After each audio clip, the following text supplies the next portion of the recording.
यार इतने सारे कैसे याद करेंगे, कहाँ से याद करेंगे? हमने कहा ये कुछ याद ही नहीं करना यार, ये कुछ नहीं याद करना यार, कहाँ हो, किस दुनिया में हो यार, याद ही नहीं करना कुछ यार, क्यों लिखवा रहे हैं सब? अरे यार तुम्हारे दिमाग का बहम दूर करने के लिए लिखवा रहा था यार, ये कुछ याद ही नहीं करना है, फिर क्या करना है? अब जो ये भाई बताएगा वो याद करना है आपको, क्या याद करना है, किस तरह से याद करना है, क्या ट्रिक लगानी है, वो सब बताऊंगा। बस आपको क्या करना है, वीडियो के लास्ट तक बने रहना है।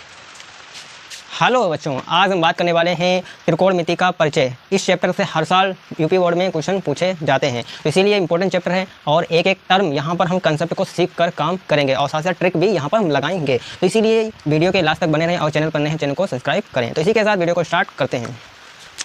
सबसे पहले यहाँ पर हमें क्या है, कुछ बेसिक फार्मूले याद होना चाहिए। सबसे पहले हमारा जो फार्मूला होता है sin थीटा बराबर लंब बटे कर्ण होता है। जब कोई त्रिभुज इस प्रकार से कोई त्रिभुज हमें दे रखा हो, मैं यहाँ पर त्रिभुज बनाता हूँ, यहाँ पर त्रिभुज। अब क्या होता है, कुछ बेसिक चीज़ें हैं जो आपको मालूम होना चाहिए। पहली बात, जो लंब होता है वो 90 डिग्री जो होता है, 90 डिग्री के जस्ट सामने वाली जो रेखा होती है उसको हम कर्ण बोलते हैं। अब 90 डिग्री आपको डिफाइन कैसे करेंगे, तो 90 डिफाइन करने के लिए आपको कुछ नहीं करना, दो रेखाएं क्या होंगी, एक दूसरे के लंबवत होंगी। लंबवत मतलब 90 डिग्री एंगल पर होंगी। जैसे ये वाली रेखा सीधी और इसके जस्ट ये वाली रेखा, दोनों एक दूसरे के ऊपर से काट रही है, यानी ये रेखाएं क्या है, लंबवत है, 90 डिग्री एंगल पर है, यानी ये वाला जो कोण होगा वो 90 डिग्री हमारा होगा। ठीक है, और 90 डिग्री से जस्ट सामने वाली जो रेखा होती है वो कर्ण कहलाती है। यानी ये वाली जो रेखा होगी, ये वाली जो रेखा होगी वो हमारी कर्ण होगी। तो इसको नाम लिख दिया हमने कर्ण। ठीक है, हमें कर्ण पता चल गया कि 90 से जस्ट सामने वाली कर्ण होती है। ठीक है, बिल्कुल ध्यान से समझना, इंपॉर्टेंट है, मजेदार है, समझा रहा हूँ अच्छे से। ठीक है, 90 से जस्ट सामने वाली कर्ण रेखा होती है। फिर लंब कौन सी है और आधार कौन सी है, जो थीटा होगा, थीटा से जस्ट सामने वाली लंब होती है। अब इनमें से थीटा कौन सा होगा, तो अब ये अगर क्वेश्चन में ये थीटा दे रखा है तो ये वाली लंब होगी, अगर ये थीटा दिया है तो ये लंब होगी। ये तो जब पता चलेगा जब हमें थीटा दिया होगा। एग्जाम्पल के लिए हम मान लेते हैं कि हमें ये थीटा दे रखा है और ये थीटा कुछ भी हो सकता है, 30 डिग्री भी हो सकता है, 45 हो सकता है, 90 हो सकता है, 120 कुछ भी हो सकता है। ठीक है, अब क्या यहाँ पर ये थीटा जो है ये हमने मान लिया। अब ये थीटा है तो ये वाली जो रेखा होगी वो लंब होगी, ऐसा हमने मान लिया। ठीक है, लंब, ये हमारी लंब हो गई। अब एक ही बची है तो ये आपके आधार हो जाएगा। तो इस तरह से ये पता करते हैं। अगर ये वाला थीटा होता तो ये लंब हो जाता, ये आधार हो जाता, और ये तो कर्ण है पक्का क्योंकि ये 90 के जस्ट सामने वाली रेखा है। तो इस तरह से ये कर्ण लंब आधार पता किया जाएगा। अब यहाँ पर sin थीटा बराबर लंब बटे कर्ण, sin थीटा जो होता है लंब बटे कर्ण होता है, और cos थीटा होता है आधार बटे कर्ण होता है, और tan थीटा बराबर लंब बटे आधार होता है, और cot थीटा बराबर आधार बटे लंब होता है, और sec थीटा बराबर कर्ण बटे आधार होता है। cosec थीटा बराबर होता है कर्ण बटे लंब, और sin थीटा बराबर होता है 1/sec थीटा, और cos थीटा बराबर 1/sec थीटा होता है, और tan थीटा बराबर cot थीटा होता है। सर इतने सारे कैसे याद करेंगे, कहाँ से याद करेंगे? हमने कहा ये कुछ याद ही नहीं करना यार, ये कुछ नहीं याद करना यार, कहाँ हो, किस दुनिया में हो यार, याद ही नहीं करना कुछ यार, फिर क्यों लिखवा रहे हैं सब? अरे यार तुम्हारे दिमाग का बहम दूर करने के लिए लिखवा रहा था यार, ये कुछ याद ही नहीं करना है, फिर क्या याद करना है? अब जो ये भाई बताएगा वो याद करना है आपको, क्या याद करना है, किस तरह से याद करना है, क्या ट्रिक लगानी है, वो सब बताऊंगा। बस आपको क्या करना है, वीडियो के लास्ट तक बने रहना है। तो समझाने वाला हूँ, ध्यान समझना।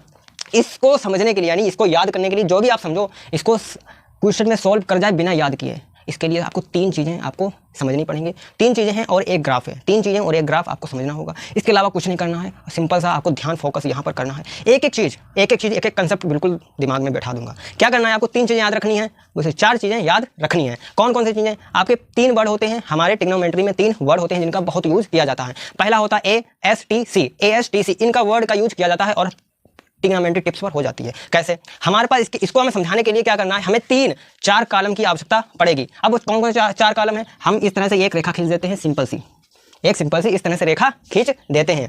अब इस रेखा में आपको क्या करना है, यहाँ पर लिखना है A, यहाँ पर लिखना है S, यहाँ पर T और यहाँ पर C। अब इसके आगे का खेल मैं नहीं बताऊंगा। क्यों नहीं बताओगे? इसलिए नहीं बताऊंगा क्योंकि इसके आगे का खेल बहुत ट्रिग्नोमेट्री में बहुत चुटकी बजाते होने वाला है। कैसे होने वाला है, क्या करना है, इसका आगे का खेल जो है वो अगले वीडियो में मैं बताऊंगा।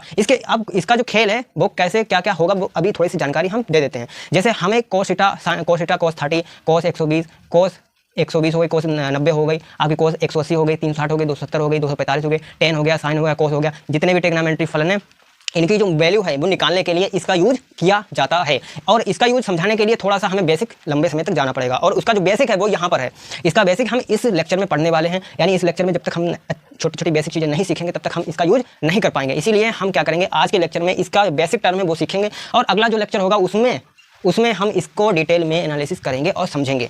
ठीक है, तो बात समझ में आई, इसको हम डिटेल में कल समझेंगे, यानी अगली क्लास में समझेंगे। ठीक है, अभी के लिए आपको क्या याद रखना है, हमारे पास कोई ग्राफ होता है और 4 कोष्टक होते हैं, यानी 4 क्वांटम होते हैं। इसमें ASTC नाम होता है, बस इतना आपको याद रखना है। इसके आगे का खेल हम इसके बारे में अगले लेक्चर में जानेंगे। ठीक है, अभी के लिए क्या करना है, इसको आप एक साथ लिख दो। सिंपल से आपको क्या करना है, A वर्ड है हमारे पास, ये वाला यहाँ पर रख दिया, S का मतलब T रख दिया, और यहाँ पर C, SASTC ये आपको रखना है। इसके बाद ASTC बराबर, ये सूत्र है, ASTC बराबर होता है LAL डिवाइड में KKA, ये हमारा ट्रिक है जो हमें याद रखनी है। क्या है? ASTC बराबर होता है LALKKA, इतना हमें याद रखना है। ये आपको मालूम होगा, लेकिन इसको हम सिंपल सा एक एक टर्म अच्छे से सीखने के लिए हमें इसका यूज करना है, जो कि आपको इन चीज़ों से रटने से बचाव के लिए जरूरत पड़ेगी। ठीक है, इसका अगर ये आता है, ये रटने की जरूरत नहीं है। मैं तो अगर रट्टा लगाने कब तक जिंदगी में रट्टा लगाते रहो, क्या नहीं लगाओगे ना? तो इसको समझो कैसे किया जाएगा।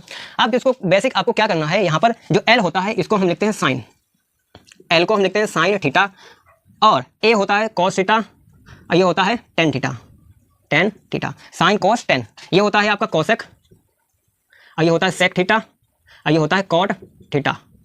बस इतना आपको याद होना चाहिए। साइन कोस टेन ऐसे नहीं याद हो रहा, sine cos tan cosec sec cot theta, ऐसे आपको याद रखना है सिंपल सा AST बराबर। अब सिंपल से आपको ST बराबर लाल बटे काबिज को बोल सकते हैं। ठीक है, आप ट्रिक है, आप जैसा मान लें। ठीक है, बाकी आपको क्या करना है, ये आपको डिफाइन करना है, तो कैसे करेंगे।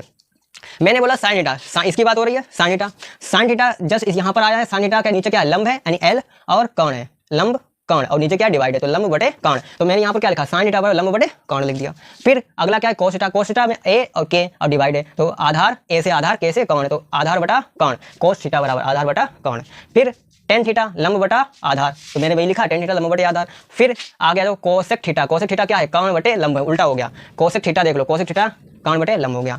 फिर सेक थीटा, सेक थीटा हमने क्या किया, कर्ण बटे आधार लिख दिया, कर्ण बटे आधार लिख दिया। ठीक, अब क्या करना है, इसी प्रकार कॉट भी लिख सकते हो। फिर इसके आगे का खेल बहुत इंपॉर्टेंट क्या है कि यहाँ पर आपको क्या करना है, अगर आपको डिफाइन करना है, मान लिया हमें साइन थीटा लिखना है, तो साइन थीटा का जस्ट उल्टा आपको क्या लिखना है, जस्ट उल्टा कोसेक थीटा, साइन थीटा और उसके जस्ट नीचे कोसेक थीटा, यानी साइन थीटा बराबर 1 अपॉन, ये जो अगर हम लिखेंगे इसके ऊपर वाला लिख रहे हैं, तो इसको एक और फॉर्म में लिखना चाहें तो साइन थीटा बराबर इसको 1 मान लो, यहाँ पर इसी को ले लिया है, अभी ये लंब कौन नहीं ले रहे हैं, सिर्फ साइन थीटा और नीचे जस्ट कुछ है नहीं यहाँ पर, तो यहाँ पर 1 और नीचे वाला ले लो कोसेक थीटा, यानी साइन थीटा बराबर हम लिख सकते हैं 1 अपॉन कोसेक थीटा लिख दिया। फिर कोस थीटा बराबर क्या, कोस का उल्टा सेक, यानी कोस थीटा बराबर 1 अपॉन सेक थीटा, तो यहाँ पे लिख दो 1 अपॉन सेक थीटा। फिर टेन थीटा का उल्टा cot theta 1 upon cot theta tan theta बराबर। अब फिर इसका भी उल्टा, अगर हम यहाँ पर आ जाएंगे, यहाँ पर अगर यहाँ पर से मान लो, ये मान लो, तो इसको मान लेंगे, अगर कोसेक थीटा बराबर क्या हो जाएगा, इसका उल्टा 1 upon sine theta, sec theta बराबर 1 अपॉन कोस थीटा। ये सारी चीज़ें यहाँ पर मैं लिखी हुई हैं, ठीक है, यही चीज़ जो समझा रहा हूँ। फिर कोट थीटा बराबर कोट का उल्टा tan theta, 1 upon tan theta हो जाएगा कोट थीटा बराबर, इस तरह से ये लिखना होगा। फिर इसके अलावा और भी टर्म्स होते हैं, जैसे टेन थीटा, अगर हम बात कर लें टेन थीटा, तो टेन के जस्ट सामने देखो कौन सा है, कोस थीटा और साइन थीटा है। ठीक, अब हमें क्या करना है, यहाँ पर टेन थीटा अगर लिख रहे हैं तो इधर से ये ले लेंगे, फिर उसके बाद इधर से इधर के लिए चलेंगे। ठीक है, तो टेन थीटा बराबर लिखेंगे साइन थीटा और डिवाइड में कोस थीटा, तो यहाँ पर देख लो टेन थीटा और sine theta upon cos theta, sine theta upon ये वाला कोस थीटा। फिर अगर हम कोट थीटा लिखें, कोट थीटा, तो कोट थीटा क्या हो जाएगा, इधर के लिए कोट थीटा देख लो, कोस थीटा इसका उल्टा हो जाएगा, क्योंकि टेन थीटा क्या है, कोट थीटा का उल्टा टेन थीटा, टेन थीटा का उल्टा कोट थीटा है, उल्टा है ना एक दूसरे के। तो अगर हम टेन थीटा की जगह कोट थीटा लिखें तो ये उल्टा चलना पड़ेगा, यानी cos theta upon sine theta हो जाएगा, तो टेन कोट थीटा हो जाएगा cos theta upon sine theta, इस तरह से ये लिखा जाएगा। फिर इसके बाद आपको कुछ टर्म्स हैं, जैसे sine square theta plus cos square theta बराबर 1 होता है, और कोसेक स्क्वायर थीटा माइनस का टेन स्क्वायर थीटा बराबर 1 होता है, और कोसेक स्क्वायर थीटा माइनस का कोट स्क्वायर थीटा बराबर 1 होता है। ये आपको याद रखना है। ट्रिग्नोमेट्री में अगर आपको इतने याद है तो आपकी कहानी सक्सेस है। इतना आपको आना चाहिए इस क्वेश्चन को सॉल्व करने के लिए, और बाकी ये आना चाहिए।